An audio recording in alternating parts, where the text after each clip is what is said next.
Esse ambiente externo, ele também não pode estar ligado à genética? Porque a minha pergunta é, como que se constrói esse ambiente externo, se não a partir de uma genética que faz escolhas na vida? Você está correto, cara. Na verdade, o que a gente está chamando de ambiente externo é a forma como o cérebro mapeia uma região da nossa existência, né? Uma região que eu costumo dizer que está da pele para fora, né? Então, o cérebro, na verdade, ele responde a um conjunto de energias e a partir desse conjunto de energias ele vai gerar a nossa experiência, né? Que é um mapa. Eu costumo dizer que as nossas experiências, elas são mapas sobre o ambiente externo, né? Por exemplo, onde é que está alguma coisa, né? Para mim me localizar em relação a uma fonte de alimento ou a um predador. Então, de uma maneira geral, a própria genética vai determinar o ambiente do organismo nessa interação com essas energias externas, não exclusivamente externas. Certo? Como que ele vai interpretar a informação lá de fora? Isso. É genético? Sim, porque, por exemplo, vou dar o exemplo da visão em cores. Né? Nós, seres humanos, somos tricromatas. O que quer dizer que nós somos tricromatas? Bom, primeiro a gente tem que entender que a cor, ela não é uma coisa, não é uma característica do objeto, certo? E também não é uma característica da luz, do espectro eletromagnético. E nem é uma característica do cérebro. Ela é uma característica da relação entre esses três elementos. Então, a luz, por exemplo, que bate nessa garrafa d'água, na garrafa, alguma das matérias que tem aqui, ela tem a capacidade de refletir ou de absorver a luz. Então, ela reflete determinados comprimentos de onda e absorve outros, né? Então, por exemplo, esse azul que tem aqui, né? Ele está absorvendo comprimentos de ondas mais longos e refletindo os mais curtos, né? Em torno de 460, 470 nanômetros, certo? Esse comprimento que é refletido é que entra no nosso olho e interage com células específicas que a gente chama de cones. Esses cones, essas células, elas têm na sua membrana um conjunto de proteínas que é sensível à luz, mas é sensível seletivamente à luz. Os cones são sensíveis seletivamente a comprimentos diferentes de luz. Basicamente, a gente tem 3 tipos de cones, né? E esses 3 tipos de cones, cada um vai ter uma faixa de frequência do espectro eletromagnético da luz, das quais ele responde. Então, veja bem, a nossa percepção de cores depende das características da luz, das características da matéria, onde ela incide, né? O quanto que ela absorve e o quanto ela reflete de luz, e das células que estão nos nossos olhos, não exclusivamente dessas células. Certo?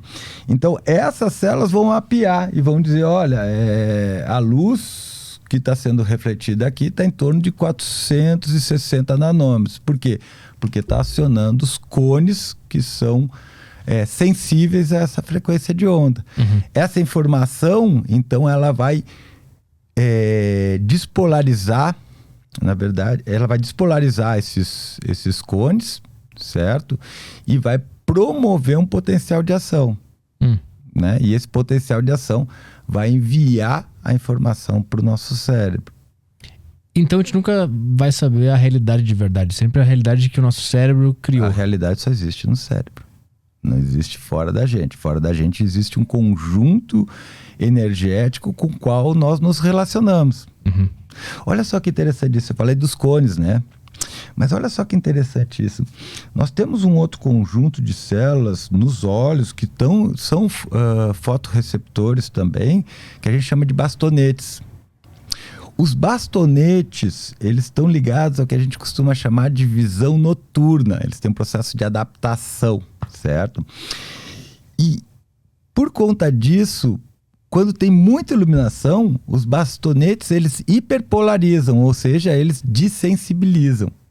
Eles começam a funcionar quando a luz começa a diminuir de intensidade. Aí eles começam a funcionar. Eles são responsáveis pelo que a gente chama de visão noturna. Nossa visão noturna não é muito boa, nós somos animais diurnos especializados na luz, mas óbvio que ali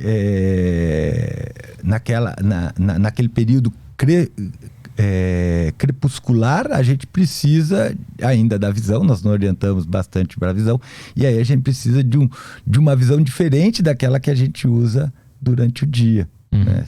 E aí a gente tem essas células que são adaptadas para a visão noturna. Tanto que quando a gente desliga a luz do quarto, depois de uns 15 minutos a gente já consegue enxergar bem melhor do que antes, né? Isso. A adaptação dos bastonetes, ela demora um pouquinho mais. O olho faz outras adaptações que não são exclusivas na sensibilidade dos bastonetes para melhorar, né?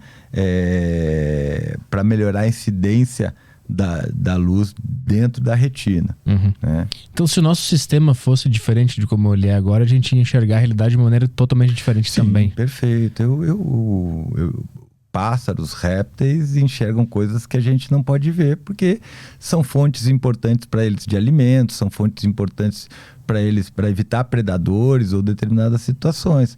Mas, por exemplo, infravermelho e ultravioleta, algumas espécies são sensíveis a essa faixa do espectro que para nós é completamente invisível.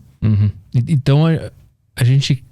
Como que esse conhecimento de que a realidade só existe dentro do cérebro impacta no tratamento psicológico de alguém, no sentido de que talvez ela tenha o poder de manipular a própria realidade? Não, a gente não tem o poder de manipular a própria realidade, porque a realidade é construída por uma estrutura, que é o sistema nervoso central. Essa estrutura, ela foi modelada pela evolução para responder esses estímulos, porque isso nos garantiu a sobrevivência, né? Isso que eu te falo. Por que a gente vê uma faixa específica do espectro eletromagnético e não todas? Porque essa faixa específica é onde estão os estímulos ameaçadores, aversivos, é onde a gente vai encontrar nossas fontes de alimento e nossas fontes de acasalamento.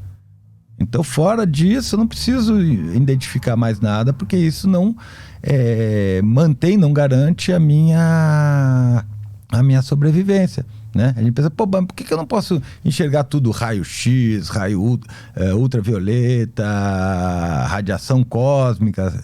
Por que eu não posso enxergar tudo isso? Primeiro, por causa do custo. Isso é caro.